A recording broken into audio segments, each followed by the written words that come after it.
ঝিঙে পোস্ত রান্না করব। প্রথমে আমি পোস্তটা বেটে নেব। এখানে পোস্ত 4 চামচ পোস্ত নিচ্ছি। প্রথমে আমি শুকনো বেটে নেব। একটু শুকনো গুঁড়ো করে নিলাম। এবার 2টো কাঁচা লঙ্কা দেব আর একটু জল দিয়ে বেটে নেব। মিহি করে বেটে নিয়েছি। কড়াইটা গরম হয়ে গেছে, একটু সর্ষের তেল দেব।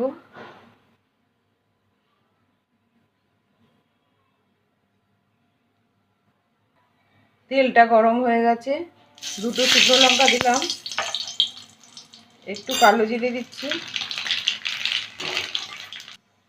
আলুটা দিয়ে দিলাম।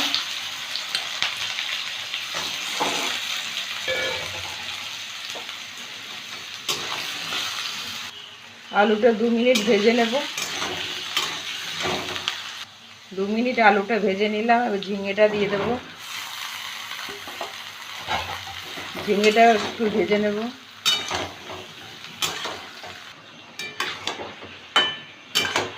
3 মিনিট ভেজে নিলাম। এবার নুন দেবো, একটু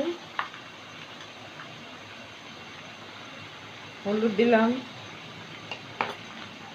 হাফ টমেটো দিলাম,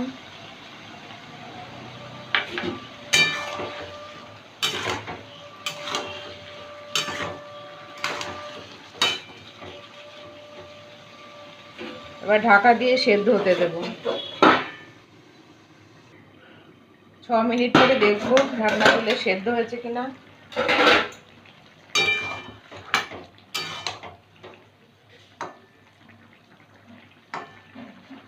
সেদ্ধ হয়ে গেছে ঝিঙে আলু। আর পোস্ত বাটাটা দিয়ে দেবো।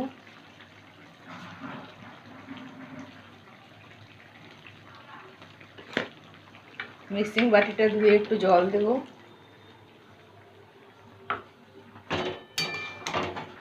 2টো চেরা কাঁচা লঙ্কা দিলাম আর একটা বাতাসা দেবো, গুড়ের বাতাসা, চিনি দেব না আমি।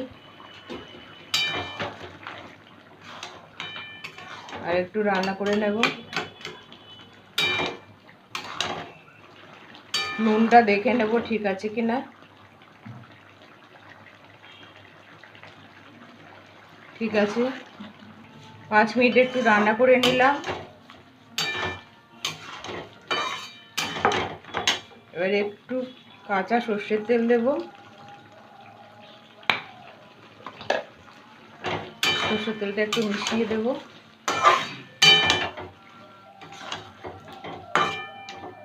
গ্যাসটা অফ করে দিলাম।